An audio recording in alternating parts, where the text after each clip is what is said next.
The Amazing Elixir. One might consider my story a fairy tale-like, seems illogically fantastical and cautionary, with a clear lesson to learn. I'm sorry to say that this isn't one of those. It all started, I guess, once upon a Thursday morning, February 2018.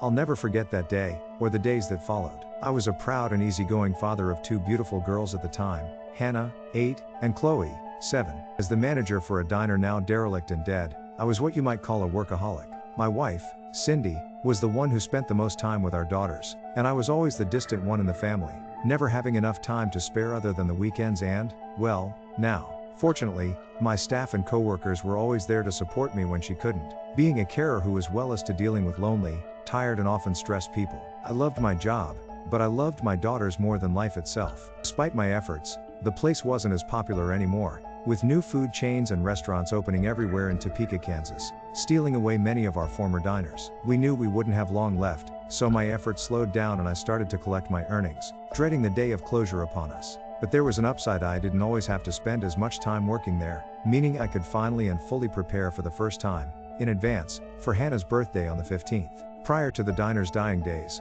Cindy would have to suggest a present she found herself and I'd purchase it, but I never got to pick out something for their birthdays. I was so irresponsible, so lazy and so pathetic, that I couldn't turn down the opportunity to finally decide for myself what my little girl would open up on that morning. Something I'd chosen, something she'd love and adore. When I arrived at the toy store on the Monday afternoon, with little time to choose and hide it from prying eyes, my attention almost immediately drifted to something in one of the corner stalls. It wasn't a huge place, but an ordinary, dimly lit, traditional toy store clustered with Lego sets, stuffed animals, plastic guns and swords, action figures, dolls, etc. That glistening golden bottle, sitting tucked away in the far right corner of the shop behind a shiny Jack-in-the-Box and a Jenga set, the place wasn't well organized, caught my eye. With the shop bustling with fellow parents and some toddlers, I didn't hesitate to stride over and pull out the gleaming flask. On the front, in a sparkly, spiral, neon pink font was written "The Amazing Elixir" on a crimson sticker, surrounded by silver sequins and a tagline "Helpfully heals and carefully cures," but no other text other than another sticker saying "Suitable for all ages" and a clarification that it came as part of a brewing set, presumably for kids. What had struck me as odd wasn't just the absence of any company name or logo, and the contents being nothing more than what seemed to be water filled with golden spheres, was the absence of any packaging information or ingredients. There was no indication as to whether it was consumable or not, just blemishes of random text on the back such as "Curs Inference." Focus, I'd said to myself, won't be here long. It was apparently part of a potion brewing set for young witches and wizards. Hannah loved magic, witches and even chemistry at an early age, and there was little else in the store I could see through the crowds as I glanced around hoping to find something more legitimate in time. I was desperate to get my hands on whatever I could as quick as possible. Intrigued, I'd asked the elderly, heavily tanned shopkeeper about the product. "Ahem, apologies sir, but there doesn't appear to be any such brewing set that you described," he coughed out with a tone of mock sympathy. I did, however, find a children's cauldron and Sorry, alchemy set that bears some resemblance to what you asked for. That'll do. It's finny as long as it's in good condition. That's all I care about. I'm just curious as to why there's no ingredients information on the bottle, I asked sternly, steering the subject towards the mysterious nature of the toy. Would you mind if I take a quick yes, just please don't be long. I'm in a bit of a hurry, I answered impatiently. A quick glance at my watch affirmed I didn't have much time. The girls would be home soon from school. I noticed the golden figure's eyes twitch as he glanced lazily over the back of the bottle, as though something brushed against his face, blurting out several more coughs. The bored expression he maintained changed briefly to what may have been a toothy grin to himself that spread across his faintly golden face, but I doubted anything was wrong with the product. Didn't seem concerned, so I didn't feel as though I ought to be either. He did, however, seem to unscrew the cork on the top and take a small sip of the liquid before murmuring something to himself, something I couldn't make out. The language didn't seem familiar from what I'd picked up from staff, customers, school and TV. But I didn't want to make a fuss. Nutter's probably just testing it. Just clean it when you get home, I thought. Hannah won't notice. Everything seems fine to me, he wheezed. It looks like it's been here a while. We take in all sorts of stuff, you know. The info's probably just faded away over time. Just to be safe, I'd recommend using just what comes with this kit. Better to be safe than sorry. He shoved the vial, a small, matte black cauldron and a brightly colored box of cool chemicals and crazy compounds, into a plastic bag. Thanks, I mumbled absent-mindedly as I scurried out of the store, the wheezing coughs of the shopkeeper drowned out by the crowds. I didn't have time for that old guy to prattle on any further. Even if he was finished giving advice, I couldn't miss this opportunity. I needed to see the look on my daughter's face of joy and delight from me, and to overcome the jealousy I'd always harbored for Cindy. I would be just as responsible as her. I felt I needed to prove it to not just her, but my girls as well. Finally, the big day came, with my gift having been carefully wrapped and hidden behind my bedside table, bearing a smug grin across my face as I looked back at my wife, just starting to wake up on that chilly morning. I'd wrapped each present neatly, including the cauldron and the chemistry set taken out of the box to not ruin the illusion, with the amazing elixir wrapped separately, hidden near the bottom of the gift bag. I could hear Hannah's high-pitched squeals as she dashed downstairs with a yawning Chloe, and again in response to the sight of the presents we laid out all over the floor the evening prior. Cindy and I exchanged satisfied looks as we joined them downstairs by the sofa, Chloe slumping on the armchair and Hannah in the center, wide-eyed. Would you like to open ours first, Hannah? Mom and I put a lot of time and effort into getting these. Yes, I know, Dad. She responded with a smile. I edged closer to her than Cindy, surprised at my proactive behavior, and handed Hannah the bag. She loved the cauldron. She liked the chemistry set, but her reaction to the supplementary present was quite odd. The bottle sat in her palms, the label shimmering in the sunlight, as she held it close to her face, acting unusually inquisitive. Over curious, I guess you could say. Wasn't too weird, but I was just worried she didn't like it. Do you like everything, sweetie? Is everything alright? I asked, noticing Cindy's anxious look. No response. Hannah just sat there, staring at it. Wasn't like her at all. She was always very grateful from a very young age, and to see her almost glazing over was disturbing.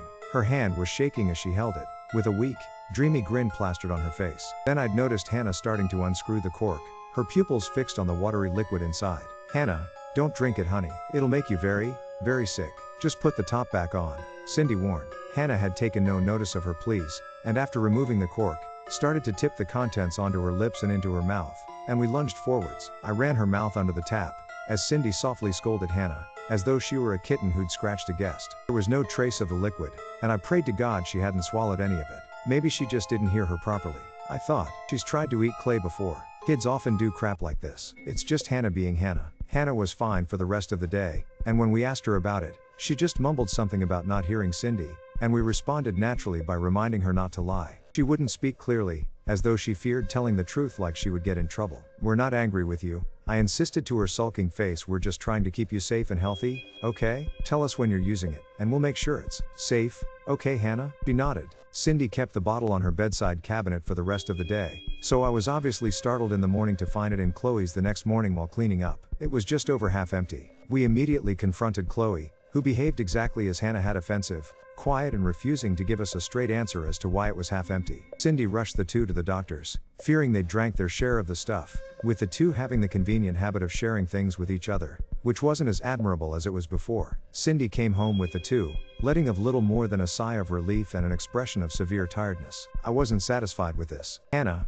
come here, I said, anger in my voice as I raised the flask to her innocent face. She had looked so confused, and understandably so. I'd never had to raise my voice like this to her. Hannah, listen to me very carefully. Do not drink this. Don't start dragging Chloe into this either. Stop it, alright. You're a big girl now, but Dad, I couldn't help it. I was thirsty.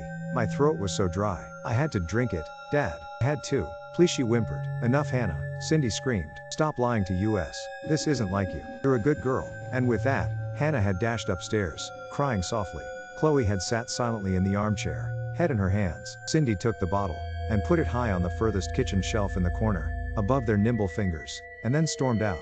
She'd left me, standing there, gazing at the flashing flask. I remember being nervous, fearful for my family. The shopkeeper, he took a sip too. I nearly took a sip and they drank half the damn bottle. I thought. I'd attempted that Friday after work to try and research about the amazing elixir product, and found nothing useful but the definition as some sort of magical medicine.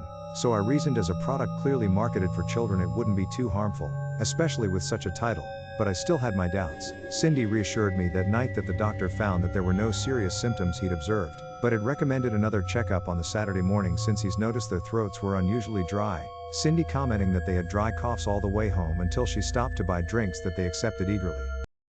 I stayed awake nearly all night, checking on Chloe and Hannah constantly, listening for coughs, but none came. I shouldn't have been so impulsive buying that crap. Damn stupid. So stupid and irresponsible. I'd returned to the kitchen for a coffee, when my eyes again drifted to the vial hiding on top of the mahogany shelf. It was mesmerizing, the sparkles of light reflecting of the sequins and globes of gold shining in the darkness. I'd felt it again. That night, that urge, the craving to drink it, like I somehow became certain it was the most thirst-quenching, delicious, tastiest liquid that I needed as much as air. Drink it. I'd remembered brushing it off, trying to think clearly, but all I could think about was the concoction that almost seemed to bubble as I edged nearer. Just a sip. It was in my hand, the neon font contrasting against the dull peach of my skin in the dimly lit room. Drink it. I was unscrewing the cork, and I raised it to my lips, tipping the bottle. Drink it all. The taste was unimaginable, zur and sweet and bitter, then sour again. It felt runny like treacle, yet not sticky and thicker than water. I felt quenched, yet still thirsty. It was so addictive, and I was so thirsty. "Dad, what are you doing?" said a small, hoarse voice. Hannah's voice, yet not like hers at all. In the doorway I saw Hannah. Despite the dim light, I noticed something wasn't right about her. Hannah's normally tan skin was darker, but seemingly shinier. Her face and hands were golden and wrinkled. "Hannah?" I whispered. "Tony, are you alright?" "I don't," said another voice. Cindy's voice, but not as warm or motherly. It sounded painful, but most of all, very, very dry. My face contorted into one of fear as I saw too that my wife was also aged and golden. She wasn't as bad as Hannah, or Chloe, who I'd noticed was lurking behind Cindy, groggy and the doppelganger of her sister. The girls looked like they'd been deep fried, while my wife looked like she was covered head to toe in yellowish-orange paint. We had stood there silent for what had felt like hours before Cindy slowly took the bottle and placed it back again on the top shelf. As she walked past the kitchen mirror with the girls in tow, I'd noticed at that moment that none of their reflections bared the wrinkly golden skin, and they never seemed to question their noticeably slower walking speeds, especially for the girls. Saturday morning had arrived and I was stunned to discover the bottle by my bedside, now nearly empty. Swear she left it on the shelf, I thought. I had struggled to sit up and jumped at the sight of my own hands, which were as sagging and old as my wife's. I heard footsteps thump downstairs before an eye-piercing cry of terror fully woke me. As I tried to race down the stairs I groaned in agony as my spine ached, but I continued and let out a dry cough. On the living room floor was Cindy crouched over the bodies of Hannah and Chloe, all three of them coughing heartily, with blank eyes and expressions. Cindy had screamed for me to call an ambulance, us both fearing the worst, which I did without hesitation. By the time they arrived, they started wheezing in between coughs. They were laid in beds at the local hospital with respirators, the doctors and nurses alarmed by their skin, as well as Cindy's, and mine. It's been 2 days since Saturday the 17th and they're still there. The doctors still trying to diagnose an exact illness, baffled by the series of symptoms they've developed and the effects on their osmoregulatory system and whether it's a single disease or a combination. Me and Cindy fear for our lives almost as much as theirs, since we too are told we look like our daughters, but not in the normal complimentary way. The bottle's vanished too, no idea where it's gone.